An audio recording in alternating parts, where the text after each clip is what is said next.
YSR Congress ने यहाँ विकास की गाड़ी को पटरी से उतार दिया।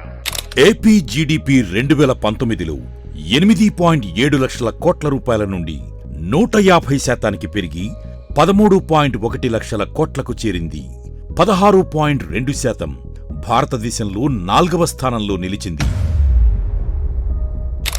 जनता के हित में काम करने के बजाय इस सरकार ने तो उल्टा आंध्र प्रदेश को ही भारी कर्ज में डुबो दिया। 2014-19లో చంద్రబాబు హయాంలో ఏపీ అప్పులు 22%గా ఉంటే జగన్ హయాంలో 12% మాత్రమే. అదే సమయంలో కేంద్రం యొక్క రుణవృద్ధి 2019 నుండి 13.1% కంటే ఇది మెరుగ్గా ఉంది. మీరు 10 సంవత్సరాలలో జోడించిన 109 లక్షల కోట్లకు పరిష్కారం లభిస్తుందని ఆశిస్తున్నాం.